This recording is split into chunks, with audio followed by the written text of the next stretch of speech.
नमस्कार दोस्तों, मैं रीना आपके अपने channel Reena kitchen recipe and blogs में स्वागत करती हूँ। तो रविवार सूर्य देवता की पूजा का वार है।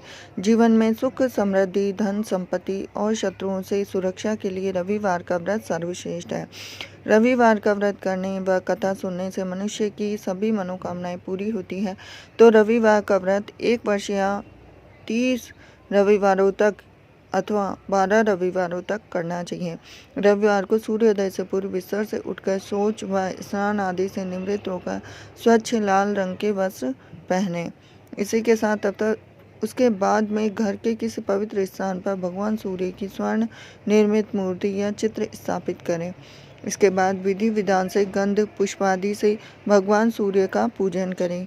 पूजन के बाद व्रत कथा सुने। व्रत कथा सुनने के बाद आरती करें और तत्पश्चात सूर्य भगवान का स्मरण करते हुए ओम ह्राम ह्रीं स सूर्याय नमः इस मंत्र का 12, 5 अथवा 3 माला जप करें।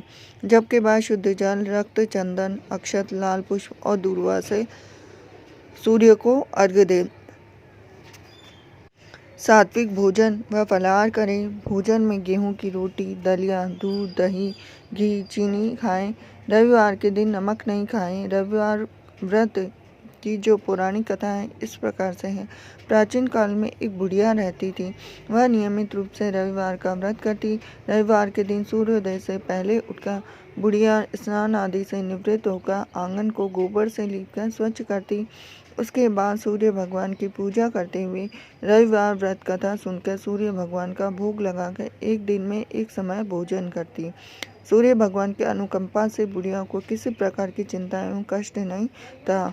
धीरे धीरे उसका घर धन धान्य से भर गया और उस बुढ़िया को सुखी होते देख उसके पड़ोसन उसे जलने लगी। तो बुढ़िया ने कोई गाय नहीं पाल रखी थी, अतः वह अपने पड़ोसन के आंगन में बंधी गाय का गोबर लाती थी। पड़ोसन ने कुछ सोचकर अपनी गाय को घर के भीतर बांध दिया। रविवार को गोबर न लीपने से बुढ़िया अपना आंगन नहीं लीप सकी और आंगन न लीप पाने के कारण उस बुढ़िया ने सूर्य भगवान को भोग नहीं लगाया। उस दिन स्वयं भी भोजन नहीं किया। सूर्य सोने पर बुढ़िया भूखी प्यासी सो गई। प्रातःकाल सूर्योदय से पूर्व उस बुढ़िया की आंख खुली तो अपने घर के आंगन में सुंदर गाय और बछड़े को देखकर हैरान हो गई। अब गाय को आंगन में बांधकर उसने जल्दी से उसे चारा लाकर खिलाया और पड़ोसन ने उस बुढ़िया के आंगन में बंधी सुंदर गाय और बछड़े को देखा तो वह उससे और अधिक जलने लगी। तभी गाय ने सोने का गोबर किया तो गोबर को देखते ही पड़ोसन की आंखें फट गई। पड़ोसन ने उस बुढ़िया को आसपास न पाकर तुरंत उस गोबर को उठाया और अपने घर ले गई तथा अपनी गाय का गोबर वहां रख दिया और सोने के गोबर से पड़ोसन कुछ ही दिनों में धनवान हो गई। गाय प्रतिदिन सूर्योदय से पूर्व सोने का गोबर किया करती थी तो बुढ़िया के उठने से पहले पड़ोसन उस गोबर को उठाकर ले जाती थी। बहुत दिनों तक बुढ़िया को सोने के गोबर के बारे में कुछ पता ही नहीं चला। बुढ़िया पहले की तरह हर रविवार को भगवान सूर्यदेव का व्रत करती, कथा पढ़ती, लेकिन सूर्य भगवान को जब पड़ोसन की चालाकी का पता चला तो उन्होंने तेज आंधी चलाई और आंधी का प्रकोप देखा बुढ़िया ने गाय को घर के भीतर बांध दिया। सुबह उठकर बुढ़िया ने सोने का गोबर देखा तो उसे बड़ा आश्चर्य हुआ। उस दिन के बाद बुढ़िया गाय को भीतर बांधने लगी तो सोने के गोबर से बुढ़िया कुछ ही दिन में धनी हो गई। उस बुढ़िया के धनी होने से पड़ोसन बुरी तरह से जल बुनकर राख हो गई और उसने अपने पति को समझा बुझाकर उसे नगर के राजा के पास भेज दिया।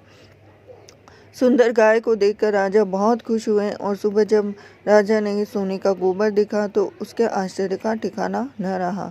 उधर सूर्य भगवान को भूखी प्यासी बुढ़िया को इस तरह प्रार्थना करते देख उस पर बहुत करुणा आई। उसी रात सूर्य भगवान ने राजा को स्वप्न में कहा कि राजन, बुढ़िया की गाय व बछड़ा तुरंत लौटा दो, नहीं तो तुम पर विपत्तियों का पहाड़ टूट पड़ेगा, तुम्हारा महल नष्ट हो जाएगा। सूर्य भगवान के स्वप्न से बुरी तरह से भयभीत राजा ने प्रातः उठते ही गाय और बछड़ा बुढ़िया को लौटा दिया।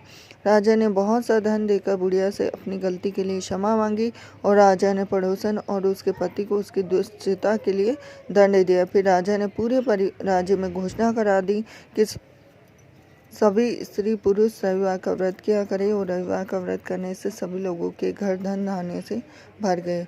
रास्ते में चारों तरफ खुशियाँ होने लगी। तो वीडियो पसंद आया तो वीडियो को लाइक कीजिए, चैनल को सब्सक्राइब कीजिए, बेल आइकन बटन दबाएं। तो मिलते हैं अगले वीडियो में।